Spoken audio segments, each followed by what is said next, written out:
14 pasal. Pertama, pembicaraan yang tidak berguna. Itu kan lisan, Bu? Ya. Apa bicara yang tidak berguna? Di antaranya ada disebut ghibah, ada dusta, ada namimah.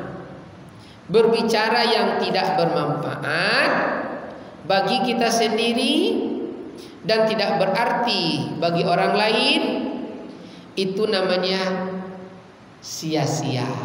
Kalau bahasa Awak apa nama itu, Bu? Mencora. Apa mencora itu? Mauta.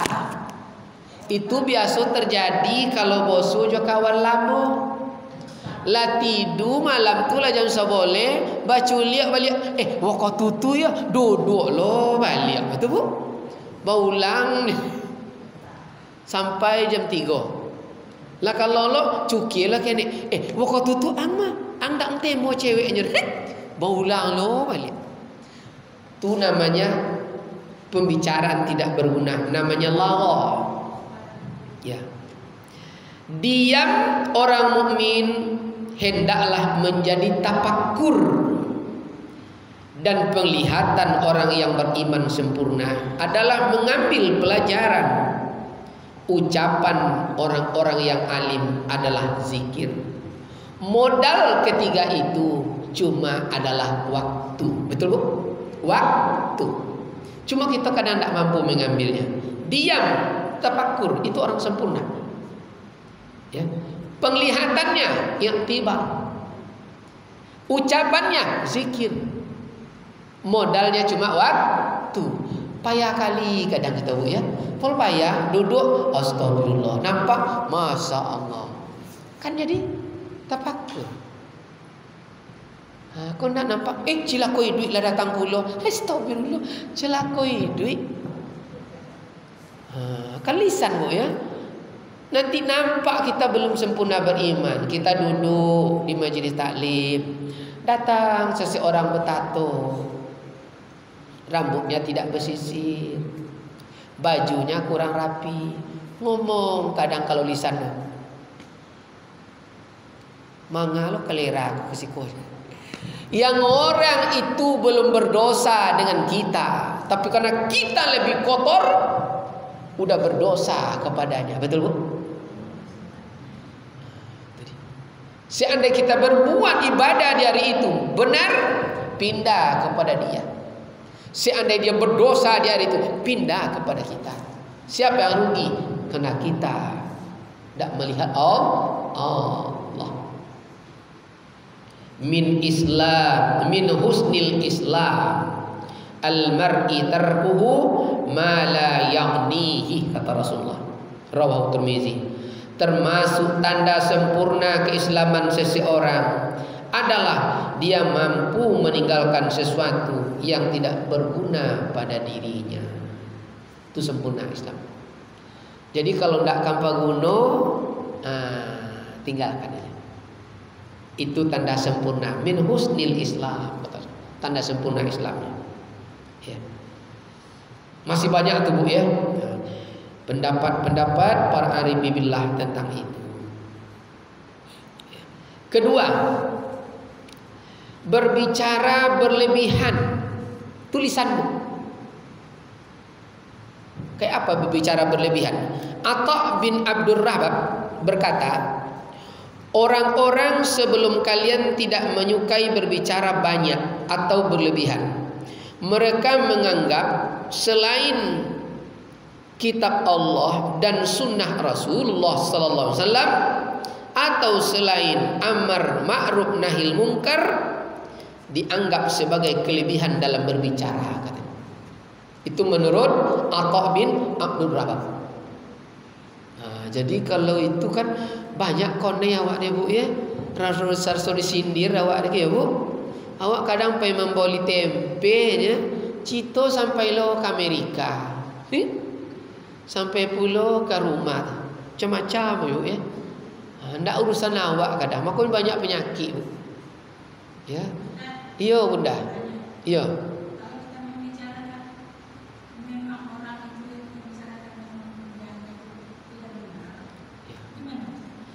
Ini yang dikatakan nanti oleh Rasulullah SAW. Siapa yang mampu menahan lisannya dari berbicara yang tidak benar, padahal dia benar menyampaikannya, Allah akan bangunkan rumah di sorga untuknya. Ya. Dia berhak tuh. Tapi kalau dia tetap menyampaikannya, kebenaran itu, Allah tetap mengampuninya. Nah, tapi kalau dapat, mana ibu yang mau dibangunkan rumah di sorga? Tujuan kita beribadah ini salah satunya masuk surga. Betul tak Bu? Masuk surga.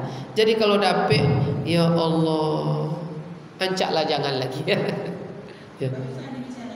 Tak usah Bu. Ya. Jadi dari lisan itu Bu, ya Allah banyak sekali. Ini contoh kita lihat Bu dalam hadis tadi.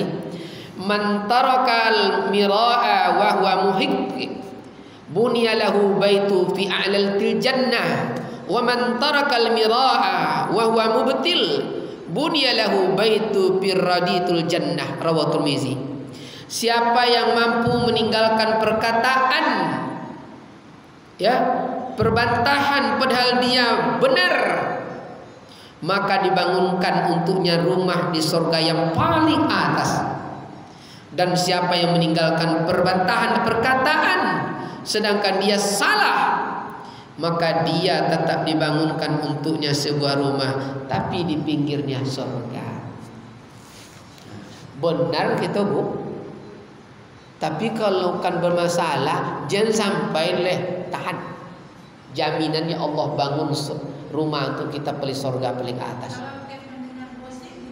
Apalagi mendengarkan gosip.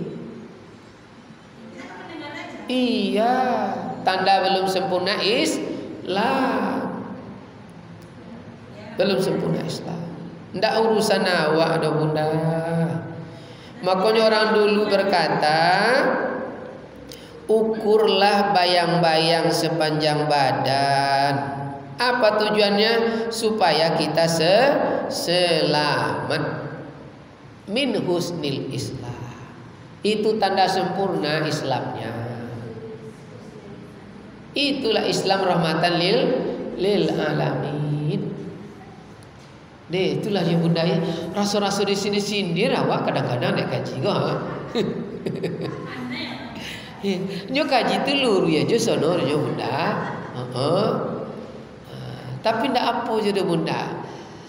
Tando kita datang tu, setiap datang tando kita nak ingin terbaik terus Bunda. Untuk apa kita cari gini lagi? Betul tak? Untuk apa? Harta untuk apa? Nak dibawa ke mana? Harta sesungguhnya adalah amal soleh. Tidak ada yang lain.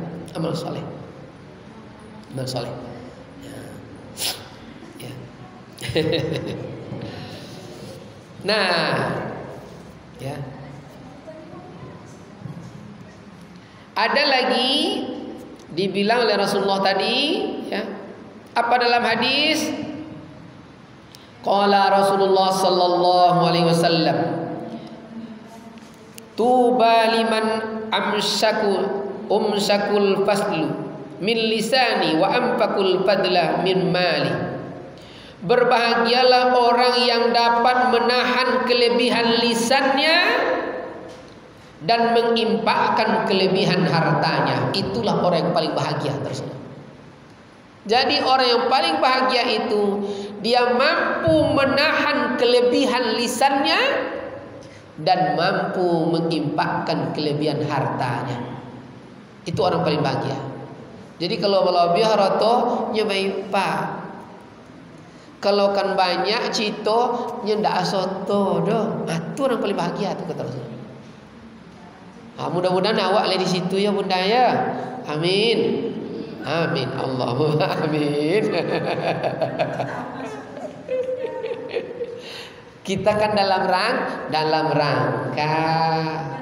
Iyo. Kan dulu dibilang Bunda, ndak ada kita yang lahir bakumis langsung doh. Betul ndak Bu? Ndak ada yang lahir berjilbab langsung dah kaya. Kalau sempat lahir berjilbab, heboh dunia. Melalui proses.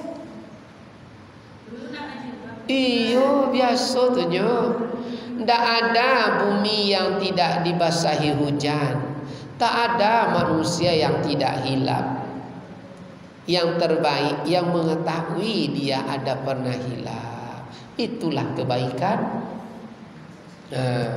Kan kita termasuk di situ ya. Kan dianggap di Allah Subhanahu wa taala. Allah Karim. Lanjut. Ini Bu, yang berlebih dalam kata-kata itu Bu. Jadi Nabi pun tidak suka. Jadi dari Muttarib bin Abdullah, ia berkata, aku datang menemui Rasulullah sallallahu alaihi wasallam di tengah-tengah orang ramai. Ya, Amir lalu berucap dan berkata kepada Nabi waktu itu. Apa kata Amir? Anta waliduna wa anta sayyiduna wa anta abdaluna alaina badla wa anta atwaluna alaina tawla wa antal jannatul gharar wa anta. Dipujinya Bu. Dipuji sahabat. Apa kata sahabat? Engkau adalah orang tua kami ya Rasulullah. Engkau adalah pemimpin kami yang terbaik ya Rasulullah. Engkau orang yang benar-benar dan paling utama di antara kami ya Rasulullah. Engkau orang-orang yang benar-benar paling baik yang terbaik di antara kami ya Rasulullah. Dan engkau adalah orang yang sangat dengar dermawan. Lalu Nabi berucap, apa kata Nabi? Qulu qaulakum wa la yastahwiyannakumul syaitan. Ucapkanlah perkataan kalian, tetapi jangan sampai syaitan memperdayakanmu, kata Rasulullah. Itu termasuk berlebih dalam bertutur kata. Kan kita banyak kini Bu, kepada yang di Pertuan Agung, Datuk Mangkuto Raja di langit, melenggang di bumi. Kan tu Bu? Ya, tidak perlu, biasa-biasa aja Bu ya, biasa aja. Al Hasan berkata, apa kata Al Hasan? Ya. Siapa yang banyak omongnya, banyak dustanya. Dan siapa yang banyak hartanya, banyak pula kadang dosanya. Dan siapa yang banyak buruk akhlaknya, maka dia menyiksa dirinya. Itu kan. Jadi kadang-kadang konai cerita awak dia Bu ya. Makanya dulu pernah diuji Bu, lisan nih. Coba nanti Ibu tulis tulisan di kertas. Siapa yang guru di sini? Ada yang guru? Tulis di kertas, pisang busuk masak lisui. Pisang busuk masak lisui. Tulis. Anak tu kan banyak di kelas Bu, Ridwan praktek. Bacakan, kamu baca tulisannya dalam hati. Lalu dibisikkan, jangan terdengar kecuali orang yang kamu sebut saja. Dah hafal udah, bisikkan. Pisang busuk masak lisui. Bisikkan. Menjelang ke sana tapu hapo. Ada pisang kaji, atau pisang bunci, ada pisang masi, semacam Bu.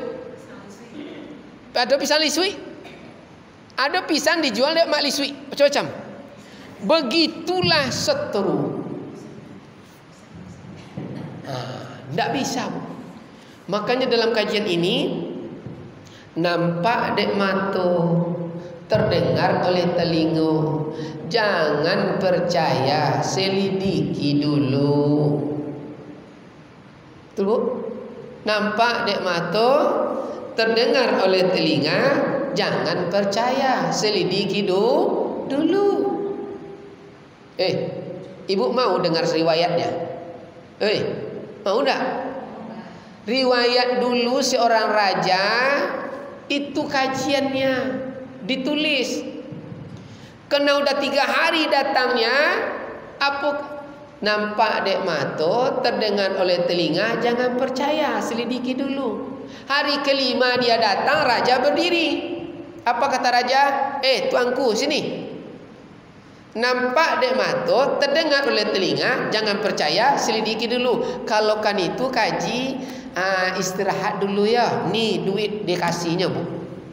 Artinya ustaz tak pakai lagi. Lapal ya bu kaji itu. Baik kata ustaz tu.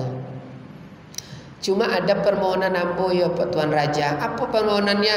Izinkan saya menuliskan di kertas kalimat ini, tapi saya selipkan di pedang tuan yang ada di kamar.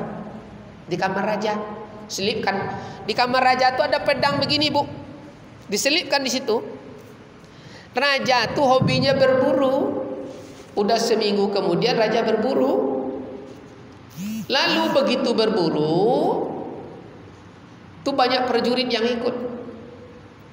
Hobinya memanah. Baru 2 jam berangkat berburu, ingat oleh raja pedang kesayangannya itu, busur panahnya ada di situ. Jam 6 sore dia balik. Tentu jam 6 sore itu bu, kalau dulu namanya ndak ada listrik itu torang kemaram bu. Di kecek nampak indak jole barang ko. Di kecek indak nampak hitam-hitam makanya bu. Dan putri biasanya ratu, kalau raja ndak ada di rumah, ratu tuh hobinya dipijit supaya badannya segar. Tukang pijit tuh diundang dari kampung. Masuk disuruh ke kamar raja, pijit di situ. Lalu karena ratu masih asik di belakang dengan dayang-dayang membersihkan kuku dan lain sebagainya, tukang pijit itu duduk-duduk di kursi di apa? Tempat tidur raja. Kena enak tertidur. Begitu masuk ke kamar, ke lampunya belum terang. Ratu itu orang yang patuh dengan suaminya. Ditengok ada tertidur di atas tempat tidur, dikiranya raja. Takut dia raja bangun, dia tidur di samping bentang selimut. Masuk raja jam 7, nyemput anak panah, duduk ke lampu, coba. Nampak orang lain tidur di kamar kita, istri dengan laki-laki lain. Apa terjadi bu? Tentu dia ambil pedang tadi bu. Betul? Begitu ditarik pedang, keluar kertas ustaz tadi. Cir, dibaca. Nampak dek mata, terdengar oleh telinga, jangan percaya, selidiki dulu. Kalau sempat ndak ada tulisan ustaz tu, dipenggal kepala tukang pijit malam tu. Betul? Tapi karena ingat kajian ustaz, dibangunkan istrinya. Nduk ini sopo? Istrinya kaget.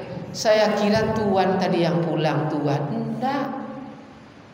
Barulah minta ampun tukang pijit. Saya tertidur tuanku raja. Saya coba berbaring tadi tertidur. Enak kali. Ampuni saya. Kalau tidak ada siapa lagi yang akan coba. Pada saat dia berhak marah dia, selamat waqahullah maksudnya. Modalnya lisan ya Allah. Hei, ada yang ragu. Kok panjang angan nampak?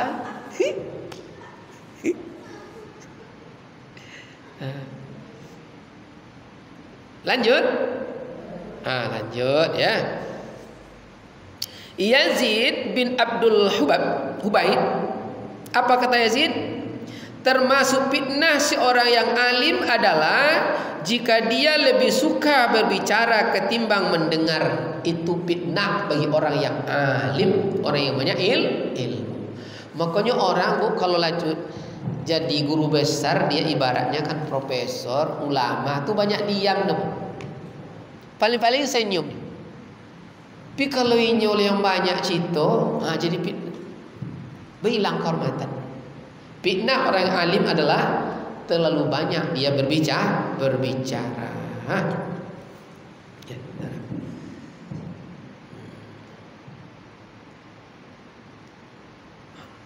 Masuk yang ketiga.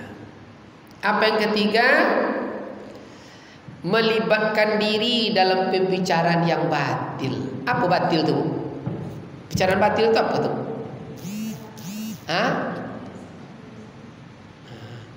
Menceritakan ihwal, ya, perbuatan, ya, baik laki-laki, perempuan, tempat kesenangan, itu batil.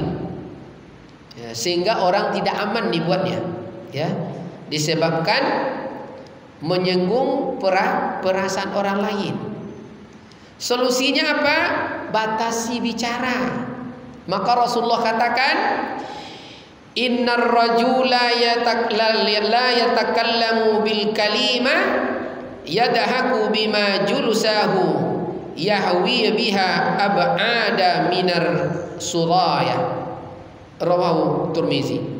Sesungguhnya seseorang berbicara dengan satu kalimat yang membuatkan teman-teman duduknya tertawa terbahak-bahak, tetapi ucapannya tersebut sebenarnya menjerumuskan dia lebih jauh dari bintang surya.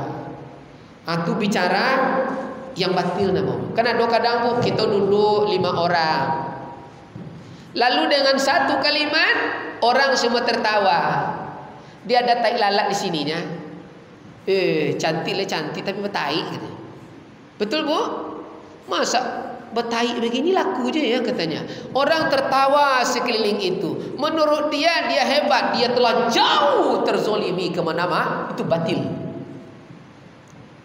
Kan ada kadang bu ya. Nampak orang lewat.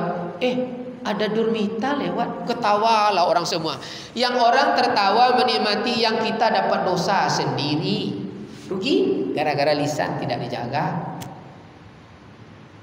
Tahu Durmita bu? Tahu Durmita? Duru minyak tanah.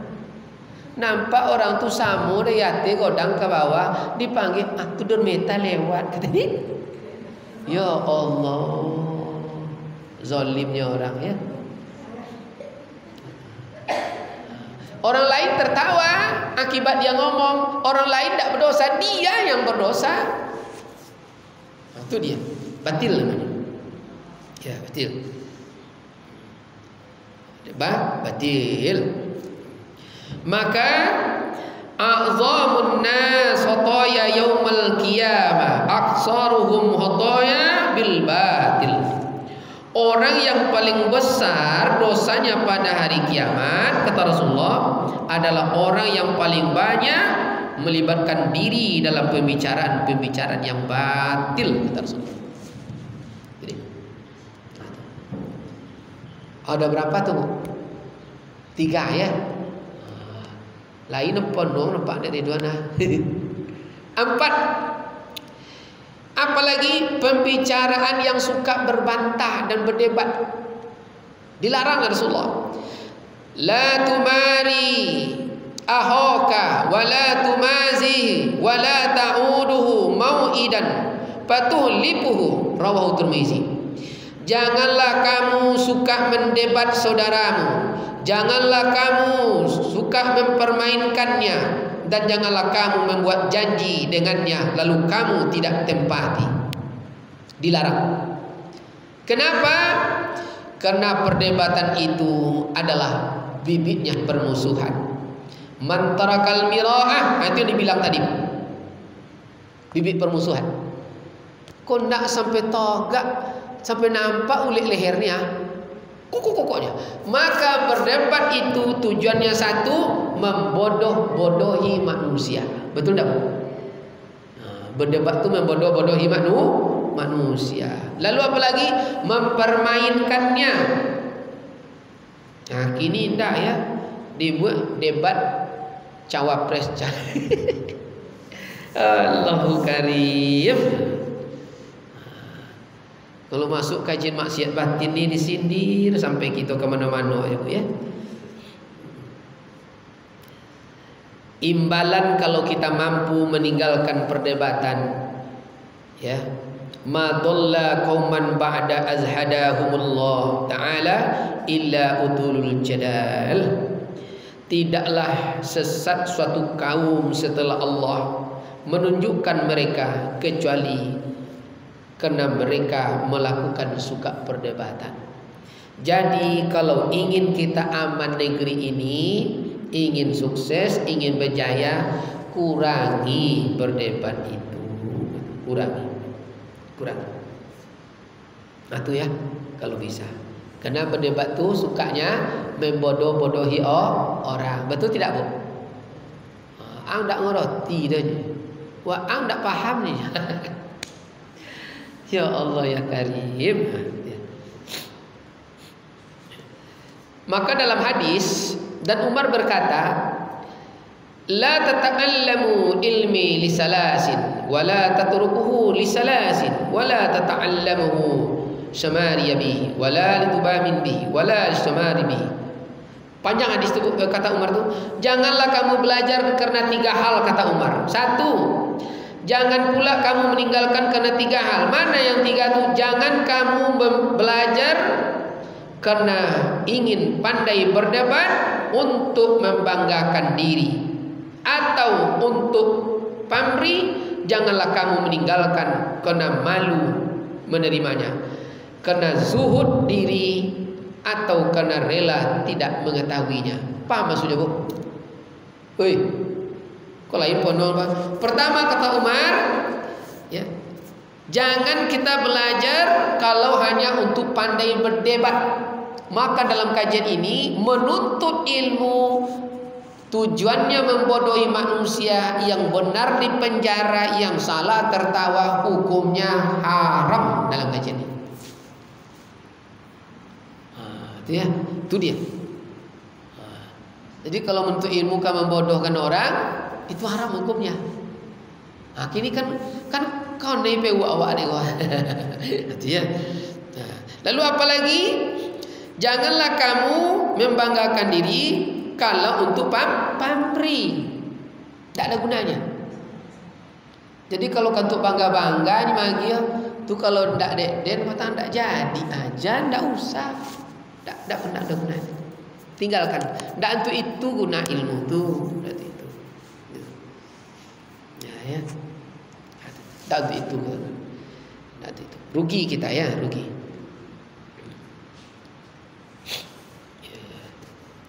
Aisyah radhiyallahu anhu berkata, bersabda Rasulullah sallallahu alaihi wasallam, "Inna abghadar rijal ila Allah ala laddul hasim." Rawahu Bukhari. Orang yang paling dibenci Allah Subhanahu wa taala adalah orang yang paling keras di dalam pertengkaran. Itu paling dibenci Allah.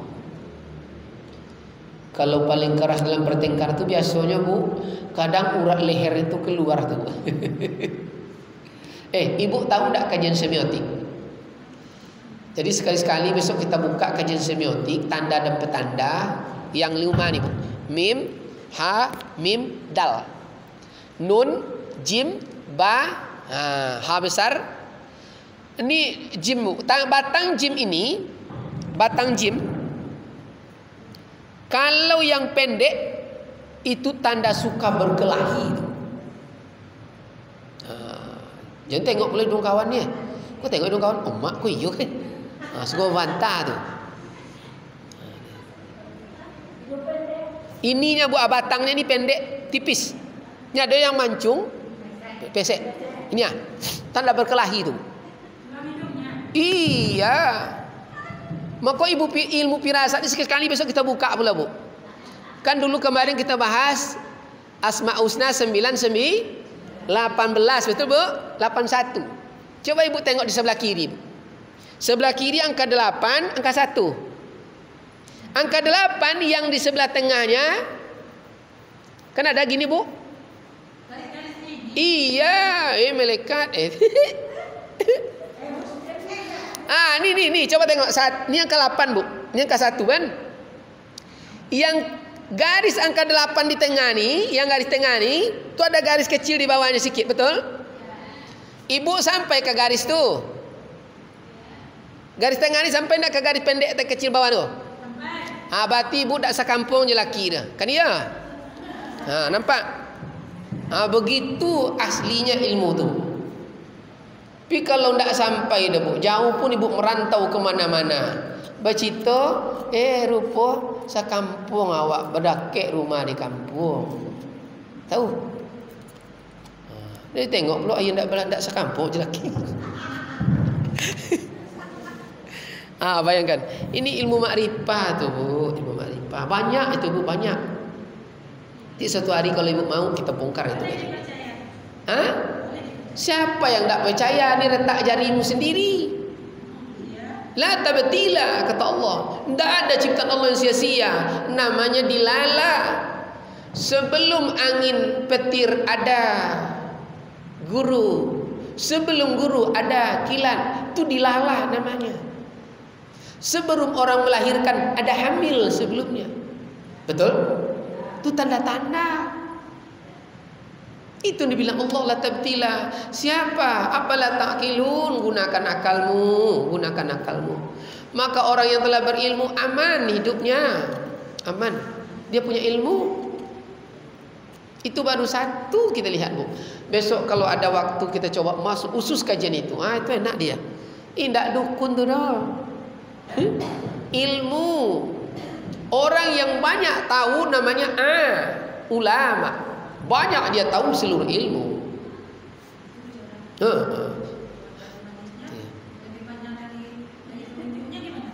Banyak nanti bu. Sebanyak rambut di kepala bisa dibaca di telapak tangan ini semuanya. Itu janji kita. Janji kita. Ya. Itu besok di kajian makrifat ketemunya ya. Itulah terapi agar kita tidak kecewa